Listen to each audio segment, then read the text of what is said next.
Assalamualaikum warahmatullahi wabarakatuh. Perkenalkan, kami dari kelompok yang bernamakan saya sendiri, yaitu Cisnadita Dewa, dengan NRP 010.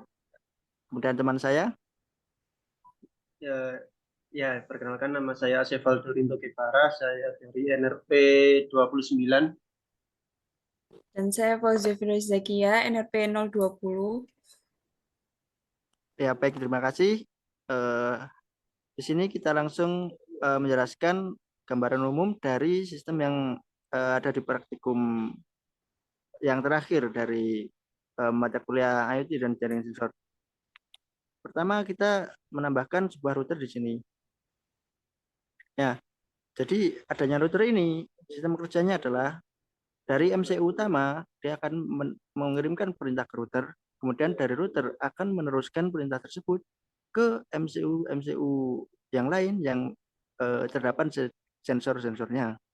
Jadi di sini kita menggunakan LED dan juga servo. Ketika MCU utama mengirimkan ke router, maka router akan meneruskan perintah tersebut ke LED dan juga MCU servo.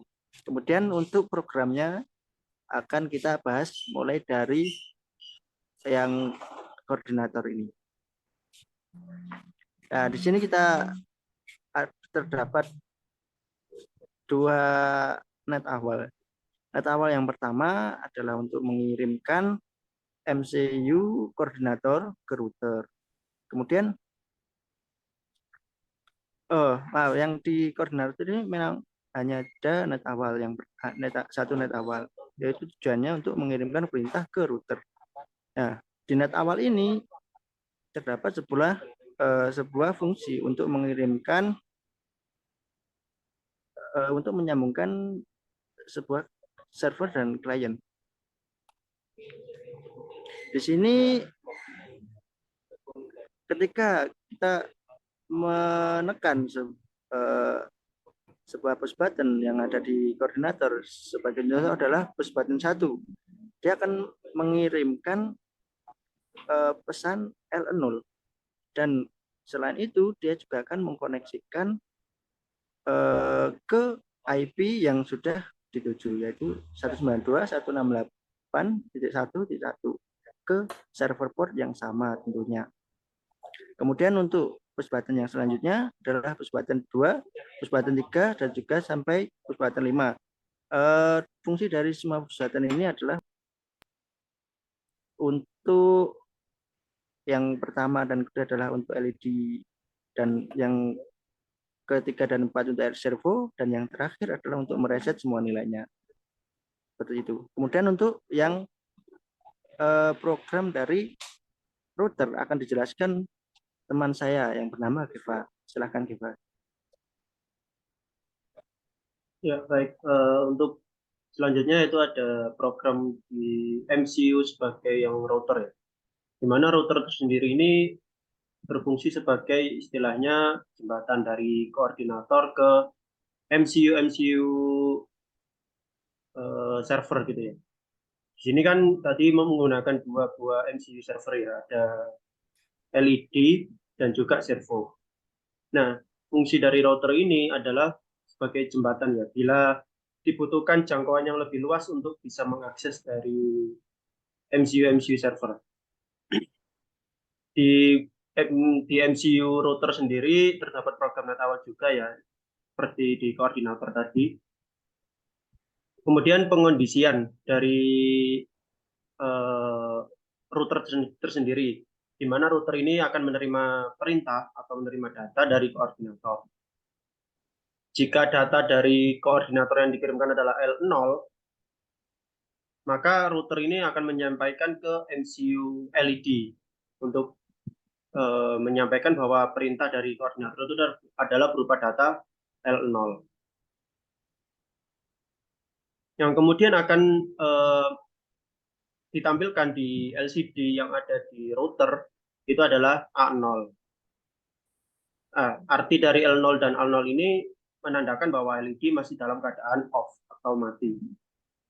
Kemudian untuk data selanjutnya ada L1 dan juga A1, di mana L1 ini dikirimkan oleh koordinator ya dengan push button yang berbeda dari sebelumnya. Kemudian data yang tercetak atau didapatkan oleh router adalah A1. Ini menandakan bahwa LED akan connect dan akan menyala. Kemudian ada data ketiga yaitu S0.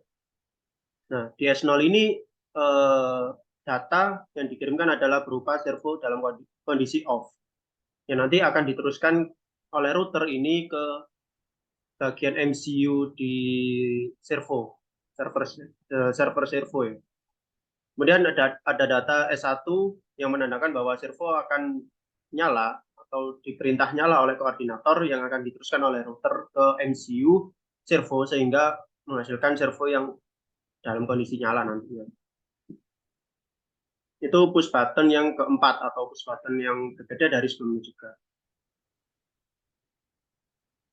Kemudian ya mungkin kerja dari MCU router seperti itu pada program kali ini. Mungkin untuk demonya akan dilanjutkan oleh teman saya. Oke, selanjutnya yaitu pendemoan. Di sini ada 5 buah button, di mana button pertama ini adalah push button untuk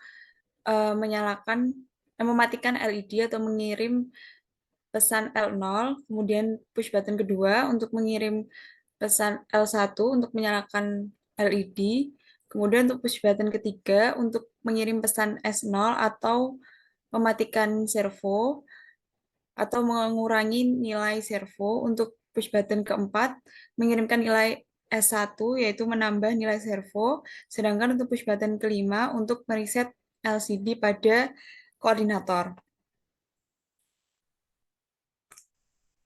Jadi untuk ketika saya tekan push button pertama, pada LED koordinator akan muncul pesan L0 dan dikirimkan ke router.